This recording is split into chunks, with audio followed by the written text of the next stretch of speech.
by talking about the Epstein files with George Bush and Bill Gates, but I'm still stuck on the jester. Now, jesters are one of the reasons that Epstein and these people got away with everything. Basically, we're looking at D, B, and C class celebrities. For this video, we can use Rainn Wilson and Chrissy Teigen as examples of this archetype.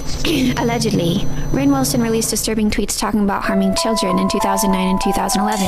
Now, you can look these disturbing tweets up. I don't want these tweets to hurt my honey butter's eyes, and I don't want that darkness overshadowing the beauty of my videos and my jacket, okay? It has a dragon on it. He also released a video in 2014 with Soul Pancake on YouTube of him doing really weird things, sexual things to a chicken, a stuffed animal chicken, and you can look that up if you want to see my drift.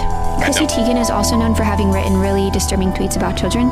The freedom we, the populace, give the jesters to be disturbing is the degree to which parasitic people believe they can continue to get away with their dark parasitic antics. What if on some level the human populace's degree of compliance with celebrities being weird is correlated to how dark and weird these parasitic people continue to be? Jesters were actually used for psychological warfare. According to Wikipedia, the jesters would ride in front of troops to mock and distract the enemy. Jesters are tools, barometers, for measuring public opinion and outrage. If a jester puts out disturbing words, and there is no public outcry, this signals to the monarchy that the public is indeed tolerant of disgusting behavior. Now, in archetypal context, the jester is seen as a warped reflection of the king. You'll notice his hat mimics the royal crown, and his scepter mirrors the scepter of the monarch. He is simply an archetypal outlet for the monarch to tell the public the truth about what the monarch really is. And have you noticed that Hollywood comedians are often overly perverse? His entire job consisted of saying, "Take a look at this," which is what he used to say to Mary Kate Olsen in her dressing room. What if they are there to test the waters? How disturbing can these actors bend reality into being, to warp the minds of the populace to think that disturbing words are normal? But the wild thing about humans today is many people still think actors are just actors. They believe the idea that actors are contributing some sort of message to humankind, which is what actors were originally intended to do, is crazy. 15 years ago, Little Love, when Epstein Island was in operation, we had these celebrities tweeting extremely dark tweets. Most people just wanted to laugh and close their eyes. When people wish to be complacent, dissociated from the evils in front of them, this just symbolizes to the monarchy a degree of public consent. And keep in mind, Cutie Pie, that jesters can actually come in political form too. Epstein was cool. There, I said it. Jeff Epstein, not a pedophile. The pedo thing, it's like, they're railing pedophilia. As long as they're funny and entertaining and a little bit obscure, they could always be a jester. I know what you're thinking. Could I be a jester too? Of course I could be. You should be weary of me and anyone you see on a screen, because that means you're thinking. Hi, I'm Greg from In5D, and today I'm going to be doing a quick synopsis, yet also doing a deep dive into I Can't Even Productions' Super Bowl video. So let's jump right in. But before we start, be sure to visit I Can't Even Productions' Instagram page and subscribe to his work, which is brilliant. In the previous video, it opens up with a scene from Eyes Wide Shut, where the anonymous elite gather for secret rituals. In this particular scene, they're in a magic circle, which is a key element of occult symbolism. Now, in the first major scene of this next video, it's not a circle, but it's a square. And if you dive deep into the symbolism of the black square, you'll find it's ultimately associated with the cult of Saturn, also known as Father Time, the Grim Reaper, Kronos, and Satan. When you graduate, you come out with a square marker board, a black square marker board. What's all that about? It has to do with the planet Saturn. The holy city of Mecca, which is in Saudi Arabia. Mecca has a Masonic circle, and within the Masonic circle is a square.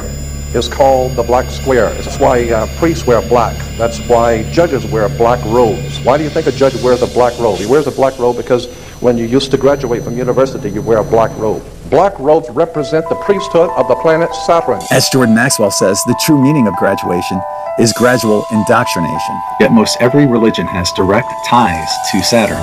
You can find a link that explains it all in the More Info section called Saturn, Why Are We Worshipping the Cult of El?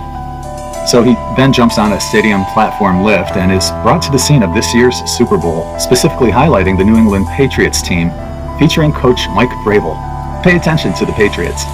The masked man then hops on stage with this year's Super Bowl performer, Bad Bunny, who's wearing a humiliation ritual pink dress and making the one-eye symbolism while standing on a Masonic checkerboard floor. This scene implies how Freemasonry and, likely, MKUltra and Tavistock are playing into the power and influence the music industry has over its performers, often performing satanic shows and concerts. In the past, we've seen other male sports figures wearing female attire, including Dennis Rodman, Odell Beckham Jr., Russell Westbrook, and Joe Namath for wearing pantyhose. Now, I don't wear pantyhose, but a beauty mist can make my legs look good. Imagine what they'll do for yours. Ain't no party like a Diddy party, so. Yeah, that's what's up. That was stupid. The NFL has formed partnerships with Diddy's Revolt TV network and Ciroc vodka brand to broaden its appeal and strengthen its brand. Now, if you didn't know, the NFL has been partnering with Jay-Z for the previous 5 years of halftime performances, and Jay-Z is also responsible for choosing Bad Bunny for this year's show. For more on the corruption between the NFL, Jay-Z, and P. Diddy, check out my video called How P. Diddy and Jay-Z Control Super Bowl Halftime Shows as part of Roger Goodell's NFL Woke Agenda. And you can find that on the N5D YouTube channel. Yeah, Bad Bunny is pushing the trans agenda, and did you know he's going to be the first musician to perform an entirely Spanish language set in an American city where our language is English, where the majority of people watching are listening to classic rock and country. For more on the corruption of the music industry, check out my decode for I Can't Even Productions' brilliant video. All links are in the More Info section. What you cannot hear is the background song from 1963 called Then He Kissed Me by the Crystals, written by the abusive psycho Phil Spector. Remember that year, 1963. The next scene implies possible money laundering, but mainly how the National Football League is largely a club of millionaires and you ain't in it. It's a big club, and you ain't in it. On his way to the next scene, you see another hooded, masked elite blending into the crowd, signifying that they're everywhere and conspicuously blending in wherever you may be. The next scene is at a Las Vegas casino sportsbook showing players from many different sports placing their bets, and you can bet some are betting against themselves. This scene exposes the sports mafia and how some games, if not many, may be rigged. Sometimes the truth is hidden in plain sight. Last season was a smash, but this year's script has to top it. And sometimes they'll tell you in social media posts and on video. Question, does the NFL really give you a script? They gave me a script. I don't want to speak for nobody else. I don't want to speak for the team, but they gave me a script. And unfortunately, when I read it, during camp, I'm like, bro, we can only win 3 games. Like, I was pissed about that. Just like the music industry, many famous sports figures also sold their soul. Our next scene shows the masked man with Michael Jordan, who's standing next to a slot machine called Moloch. But Moloch was misspelled as Molich near the masked man's right hand. Above the slot machine, you'll see a horned bull representing both Michael Jordan's Chicago Bulls and Moloch. Moloch is the deity associated with child unliving. 3 dads show up on the slot machine screen, but I'm not sure what that implies. Jordan was married twice and fathered 5 children. If anyone knows the meaning of 3 dads or the misspelling of Moloch, let me know. The next scene is in Joe Namath's Bachelor's 3 Club, where we see from left to right Joe Namath in the fur coat, Dean Martin, who often went to celebrity hangouts like this and was linked to mob-associated Hollywood circles. Then we see the masked man to sell all of his stakes in it or retire. Now remember, JFK signed Executive Order 11110, which allowed the Treasury Secretary to continue issuing silver certificates while transitioning to Federal Reserve notes. And since then, the petrodollar now has the purchasing power of 4 cents to every dollar, thanks to ending the gold standard, quantitative easing, compounded inflation, and increased government spending and debt. A lot of people think that JFK was in favor of commodity-based currency, but he was actually responsible for the commodity-backed dollar to go to its current fiat dollar position. Behind them are mob-like characters, one of which resembles Tommy Mancuso, but I'm really not sure. If you guys know any of these guys, let me know. The bottom line being implied is how celebrities, sports, gambling, and the mob are all tied together. The next scene has Lamar Hunt following the masked man into a room, featuring Jimmy Hoffa, the Teamster with connections to organized crime, Richard Nixon, who was in Dallas on November 21st, 1963, JFK's brother, Attorney General Robert Kennedy, aggressively prosecuted organized crime figures, while LBJ had alleged ties to Texas oil interests and the military-industrial complex at a time when JFK was considering pulling out of the Vietnam War. In the background is a photo of JFK, tying it all together in a scene that implies they did it and got away with it. The next scene is the 2002 Super Bowl. In the background, you see the Twin Towers being attacked. The teams playing that year were the New England Patriots and the St. Louis Rams.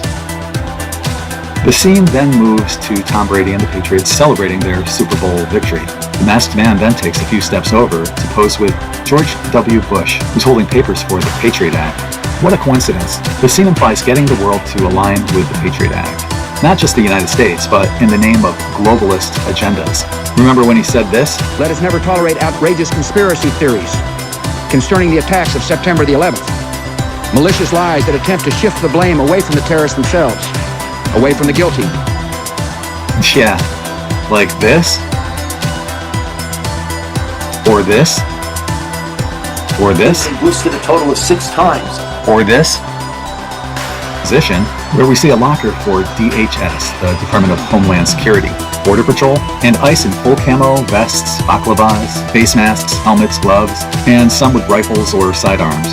They're preparing themselves for their next big role in this facade of life. And just like the NFL players, they're all getting paid to play the game.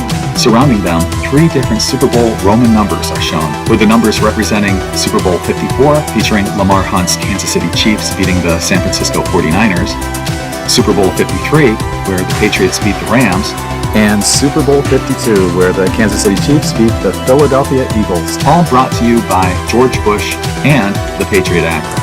So what's not being said is that the Super Bowl is a stage, and the real players are the federal agents and the secret observers who orchestrated events behind the scenes. Which brings us to the other players in this facade, a graffiti-covered locker room filled with black bloc Antifa-style protesters and symbols of left-wing anti-establishment activism. So basically it's Antifa and we'll just say the flag people. You can see a blue-haired woman doing a staged selfie while shrieking so loudly it cracks the mirror in front of her, symbolizing self-destructive rage and or manufactured fury. What it's also saying is that the opposition is looking at itself, as I'll show you shortly. ACAB means all cops are bastards and is repeated multiple times. There's also a sign with the word illegal crossed out, likely meaning no to detaining illegals, or illegals welcome, or no to borders. What the scene is telling us is that both government and resistance are staged in the same arena, with the global elites funding, directing, and observing both the law enforcement side of DHS and ICE, as well as the protest side with Antifa, the flag people, activism, and anarchists, to create perpetual division, or as they would say in Freemasonry, ordo ab chaos, which means order out of chaos. And of course, what we're seeing on a bigger picture is the Hegelian dialectic, or as David Icke calls it, problem-reaction-solution, which brings us to the next scene where government agents in camo vests and baklavas are handing betting slips to the dealer/bookie who's representing government authority, law and order, and border security. On the right side, you have the Antifa protesters in hoodies and masks, with some wearing helmets. They're holding cash and placing bets representing resistance, anti-fascism, and activism. Above them is a betting board with Super Bowl LX60. Below are the teams and logos for the U.S. Department of Homeland Security versus anti-fascist action. This scene shows us that DHS and ICE and Antifa are 2 teams in the same rigged game. While everyone's watching the big game, this is the real Super Bowl going on behind the scenes. He then leaves the sports parlor and poses with Kobe Bryant in front of a helicopter-themed slot machine. Many people believe his death was a ritual sacrifice, but I'll leave that for you to infer. They're posing in front of a brightly lit casino slot machine with 3 reels visible, each showing the word crash. Kobe Bryant died January 26, 2020 in a helicopter crash in California, along with his daughter Gianna and 7 others. The masked man serving as the global elite just happens to be there when Kobe hits triple crash on the slots. That's a simple metaphor about how easily situations can be controlled behind the scenes. Just like musicians and Hollywood celebrities, sports stars are expendable pawns in the elite game. The Super Bowl is a yearly ritual, no different than the Bohemian Grove or the Bilderberg meetings. Both sports and secret societies have their ritualistic robes or sports uniforms, ritualistic staging with checkerboard floors versus the sports arena, and controlled players on both sides. If you look at this scene, it's no different. While they openly oppose one another while wearing their easily identifiable ritualistic attire, behind closed doors, they all play for the same team with the same globalist agendas. Check it out again. I've seen this numerous times, and every time, someone who was out of the picture or behind the scenes inexplicably ends up with football and is about to score for the perceived good guys, but it never shows him actually scoring. To me, that implies that the good guys win in the end, but either way, it's just a stage, and we're watching the greatest show on earth. Whether you want to be a rebellious actor or activist in this thematic play is up to you. The final scene loops back to the original scene, so we'll leave it off there. This video's been long enough. What are your thoughts? Leave a comment below.